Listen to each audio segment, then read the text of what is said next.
ಟಿವಿ5 ನ್ಯೂಸ್ಗೆ ಸ್ವಾಗತ. ನಾನು ಸಂತೋಷ್ ರಾಠೋಡ್. ಮೊದಲಿಗೆ ಹೆಡ್ಲೈನ್ಸ್. ಬೆಳಗಾವಿಯಲ್ಲಿ ಸಚಿವ ಜಮೀರ್ ಅಹಮದ್ ಅಬ್ಬರದ ಭಾಷಣ. ಸಚಿವ ಗುದ್ದಿದ ರಭಸಕ್ಕೆ ಡಯಾಸ್ನ ಗಾಜು ಪುಡಿ ಪುಡಿ. ದೇಶ್ ಹಮಾರಾ ಹೈ ಎನ್ನುತ್ತಾ ರೋಷಾವೇಶದ ಮಾತು. ಕೇಂದ್ರದ ವಿರುದ್ಧ ನಿಲ್ಲದ ಬರ ಪರಿಹಾರ ಕದನ. ನಾಳೆ ಸಿಎಂ ಡಿಸಿಎಂ ನೇತೃತ್ವದಲ್ಲಿ ಪ್ರತಿಭಟನೆ. ವಿಧಾನಸೌಧದ ಗಾಂಧಿ ಪ್ರತಿಮೆ ಎದುರು ಧರಣಿಗೆ ಸಿದ್ದರಾಮಯ್ಯ ಕರೆ. ಕೇಂದ್ರ ಸ್ವಲ್ಪ ಬರ ಪರಿಹಾರ ಬಿಡುಗಡೆ ಮಾಡಿದೆ. ಈ ಹಣ ಯಾವಾಗ ಅಕೌಂಟ್ಗೆ ಜಮೆಯಾಗುತ್ತೆ ಗೊತ್ತಿಲ್ಲ. ಮೋದಿ ಸರ್ಕಾರದ ವಿರುದ್ಧ ಡಿಸಿಎಂ ಡಿಕೆ ಶಿವಕುಮಾರ್ ವಾಗ್ದಾಳಿ. ಬರ ಪರಿಹಾರ ಘೋಷಿಸ್ತಾ ಇದ್ದಂತೆ ರಾಜ್ಯ ಬಿಜೆಪಿಯಲ್ಲಿ ಎಲ್ಲಿಲ್ಲದ ಉತ್ಸಾಹ. ಬೇಗ ದುಡ್ಡು ಕೊಡ್ತಾರೆ ಎಂದ ಬಿಎಸ್ವೈ. ಈ ಹಣವನ್ನ ಸರ್ಕಾರ ಕೊಳ್ಳೆ ಹೊಡೆಯೋದು ಬೇಡ ಎಂದು ಅಶೋಕ್ ವಾಗ್ದಾಳಿ. ರಾಹುಲ್ ಗಾಂಧಿ ಸಮಾವೇಶದಲ್ಲಿ ಸಚಿವ ನಾಗೇಂದ್ರ ಅಬ್ಬರ. ಬಿಜೆಪಿಯನ್ನ ಮನೆಗೆ ಕಳಿಸೋವರೆಗೂ ನಿದ್ರೆ ಮಾಡಲ್ಲ. ಗೇಟ್ಗಳನ್ನ ಕಿತ್ತೆಸೆದು ಮುಂದೆ ಬನ್ನಿ ಎಂದು ಕಾರ್ಯಕರ್ತರಿಗೆ ಕರೆ.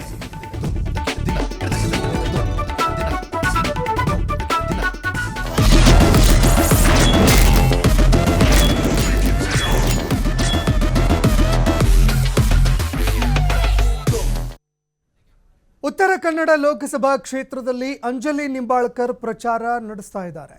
ಪರೇಶ್ ಮೇಸ್ತಾ ಪ್ರಕರಣವನ್ನ ಉಲ್ಲೇಖ ಮಾಡಿ ಬಿಜೆಪಿ ಅಭ್ಯರ್ಥಿಗೆ ಅಂಜಲಿ ನಿಂಬಾಳ್ಕರ್ ತಿಳಿದಿದ್ದಾರೆ. ಬಡವರ ಮಕ್ಕಳ ಮೇಲೆ ಮಾತ್ರ ಕೇಸಾಯಿತು, ಆದರೆ ನಿಮ್ಮ ಮೇಲೆ ಯಾಕಾಗಲಿಲ್ಲ? ಹಾಗಿದ್ರೆ ಕಾಗೇರಿಯವರದ್ದು ಪೊಲೀಸರೊಂದಿಗೆ ಯಾವ ರೀತಿಯಾಗಿ ಅಡ್ಜಸ್ಟ್ಮೆಂಟ್ ಇತ್ತು ಅಂತ ಅಂಜಲಿ ನಿಂಬಾಳ್ಕರ್ ಪ್ರಶ್ನೆ ಮಾಡಿದ್ದಾರೆ.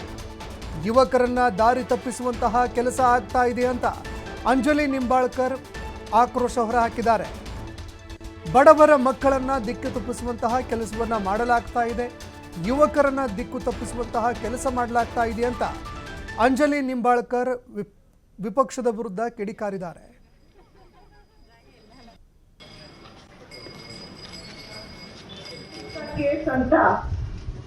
ಆ ಕೇಸ್ ಸಂದರ್ಭದಲ್ಲಿ ಕಾಗೇರಿ ಸಾಹೇಬ್ರು ನಿನ್ನೆ ಪ್ರೆಸ್ ಮೀಟ್ ತಗೊಂಡು ನನ್ನ ಗಂಡನ ಮೇಲೆ ಆರೋಪ ಹಾಕಿದ್ದಾರೆ.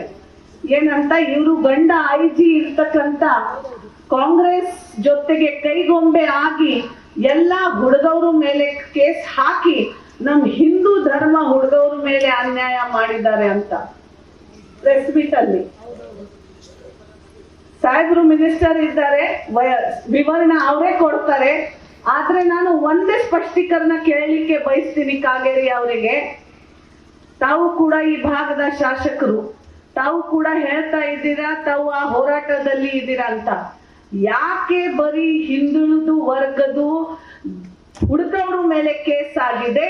ತಾವು ಹೋರಾಟ ನಡೆಸಿರೋರು ಲೀಡರ್ ಮೇಲೆ ಯಾಕೆ ಕೇಸ್ ಆಗಿಲ್ಲ ಅಂತ ಪೊಲೀಸರ ಜೊತೆ ಏನ್ ಹೊಂದಾಣಿಕೆ ಇತ್ತು?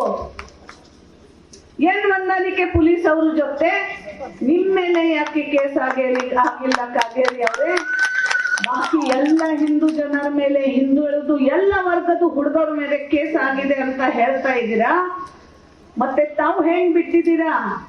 ನನ್ಗೆ ಬಿಡಿ, ಆ ಹುಡುಗವ್ರಿಗೆ ಕಳ್ಸಿ ಅಂತ ಬೆಂಕಿ ಹಾಕೋದು ಕೆಲಸ ಬಿಜೆಪಿ ಅವರು ಮಾಡಿದ್ರು. ಅದರ ಬಗ್ಗೆ ಯಾಕೆ ಹೇಳ್ತಾ ಇಲ್ಲ? ಅನ್ಯಾಯ ನಮ್ ಹಿಂದುಳಿದ ವರ್ಗ ಮೇಲೆ ಇವರು ಇಷ್ಟು ಮಾಡಿದ ಮೇಲೆ ಸಿಬಿಐಗೆ ಕೇಸ್ ಆಯ್ತು. ಅದು ಮುಖ್ಯಮಂತ್ರಿ ಇರ್ತಕ್ಕಂಥ ಸಿದ್ದರಾಮಯ್ಯ ಅವರು ಸಿಬಿಐ ಕೇಸ್ ಮಾಡಿದ್ದಾರೆ, ಸಿಬಿಐಗೆ ಕೊಟ್ಟು. ಉಸ್ತುವಾರಿ ಮಂತ್ರಿ ಆರ್ ವಿ ದೇಶಪಾಂಡೆ ಸಾಹೇಬ್ರೇನೆ. ಸಿಬಿಐ ಅಲ್ಲಿ ತನಿಖೆ ಆಗಿದ್ಮೇಲೆ ಏನಾಯ್ತು? ಏನೂ ಇಲ್ಲ, ನೈಸರ್ಗಿಕವಾಗಿ ಅವರದ್ದು ಕೇಸ್ ಸಾಯೋದು ಪರಿಸ್ಥಿತಿ ಇದೆ ಅಂತ ಸಿಬಿಐ ತನಿಖೆಯಲ್ಲಿ ಬಂದ್ಬಿಟ್ಟಿದೆ. ಯಾರೋ ಒಬ್ರು ಹೋಗಿದ್ರು, ಮತ್ತೆ ಆ ತಾಯಿಗೆ ಕೇಳಿಕೆ ಹೋಗಿದ್ರು, ಏನಪ್ಪ ನಿಮ್ ಮಗ ಸಾಯ್ದಿದ್ದಾರೆ, ಹೆಂಗ್ ಮನೆ ನಡೆಸ್ತಾ ಇದ್ದೀರಾ ಅಂತ. ಇಲ್ಲ, ಆದ್ರೆ ಇವತ್ತು ಆ ಬಡವ್ರಿಗೆ 2,000 ರೂಪಾಯಿ ಇರ್ಲಿ, 5 ಗ್ಯಾರಂಟೀಸ್ ಇರ್ಲಿ, 5 ಕೆಜಿ 7 ಕೆಜಿ 10 ಕೆಜಿ ಅಕ್ಕಿ ಇರ್ಲಿ, ಕಾಂಗ್ರೆಸ್ ಸರ್ಕಾರ ಬಡವರ ಮನೆ ನಡೆಸ್ತಾ ಇದ್ದಾರೆ ಅಂತ ಬಹಳ ಹೆಮ್ಮೆಯಿಂದ ಹೇಳಲಿಕ್ಕೆ ಬಯಸ್ತೇನೆ. ಇವರು ಬೆಂಕಿ ಹಾಕೋದು ಮಾಡ್ಲಿ, ನಾವು ನೀರ್ ಹಾಕೋದು ಕೆಲಸ ಮಾಡ್ತಾ ಇದ್ದೀವಿ ಅಂತ ಬಹಳ ಹೆಮ್ಮೆಯಿಂದ ಹೇಳ್ತೇವೆ. ಅದಕ್ಕೆ ದಯವಿಟ್ಟು ಇಲೆಕ್ಷನ್ ಟೈಮ್ ನಲ್ಲಿ ಸುಮ್ನೆ ಭಾವನಾತ್ಮಕ ಏನಂತ ಮಾತಾಡಿ, ಯಾಕೆಂದ್ರೆ ನಾವು ಶ್ವೇತ ಪತ್ರ ತಗೊಂಡೇ ಮಾತಾಡ್ತೀವಿ, ಪ್ರೂಫ್ ತಗೊಂಡೇ ಮಾತಾಡ್ತೀವಿ. ಸುಮ್ನೆ ಏನ್ ಹುಯಿ ಅಂತ ಹೇಳಿ ಮಾತಾಡ್ಲಿಕ್ಕೆ ನಮ್ಗೆ ಕೂಡ ಬರುತ್ತೆ. ಆದ್ರೆ ತಾವು ಸ್ಪೀಕರ್ ಸ್ಥಾನ ಇದ್ದ ನಡೆಸಿದ್ದೀರಾ, ಮಾಜಿ ಮಂತ್ರಿಗಳು ಆಗಿದ್ದೀರಾ, 6 ಬಾರಿ ಶಾಸಕರು. ಆ ಶೋಭೆ ತರಲ್ಲ ಈ ತರ ಮಾತು, ಒಂದ್ ಹುಡುಗನ ಸಾಯದು ಮಾತು ಈ ತರ ನಮ್ ಸ್ವಂತ ಸ್ವಾರ್ಥಿ ರಾಜಕಾರಣಕ್ಕೋಸ್ಕರ ತಾವು ಉಪಯೋಗ ಮಾಡ್ತಾ ಇದ್ದೀರಾ ಕಾಗೇರಿ ಅವರೇ, ಅದು ಸರಿ ಇಲ್ಲ ಅಂತ ವೇದಿಕೆ ಮುಖಾಂತರ ಹೇಳಿ ಅಷ್ಟೇ ಉತ್ತರ ಕೊಡ್ಬೇಕಾಗಿತ್ತು. ಯಾಕೆ ಅಂದ್ರೆ ಯಾರು ಅನ್ಯಾಯ ಮಾಡ್ತಾರೆ ಅವ್ರದ್ದು ಕೂಡ ತಪ್ಪು, ಯಾವ ಅನ್ಯಾಯ ಅನುಭವಿಸ್ತಾರೆ ಅವ್ರದ್ದು ಕೂಡ ತಪ್ಪು. ಅನ್ಯಾಯ ವಿರುದ್ಧ ಹೋರಾಟ ಆಗ್ಲೇಬೇಕು, ಅನ್ಯಾಯ ವಿರುದ್ಧ ಹೋರಾಟ ಮಾಡ್ಲೇಬೇಕು, ಆ ನ್ಯಾಯ ಎಲ್ಲರಿಗೆ ಸಿಗ್ಬೇಕು ಅಂತ ಹೋರಾಟಕ್ಕೋಸ್ಕರ ನಾವು ಎಲ್ಲರೂ ನಿಲ್ತೀವಿ ಅಂತ ಹೇಳಿ ಕೊನೆಯದಾಗಿ ನಿಮ್ ಎಲ್ಲರಿಗೆ ಕೈ ಮುಗ್ದು ಇಂಥ ಭಾವನಾತ್ಮಕ ಯಾರ್ಯಾರು ಹೇಳ್ತಾರೆ ಅದರ ಬಗ್ಗೆ ಗಮನ ತರಿಸೋದು ಬೇಡ. ಸಿರ್ಸಿ ಪರೇಶ್ ಮಿಶ್ರಾ ಕೇಸ್ ಅಂತ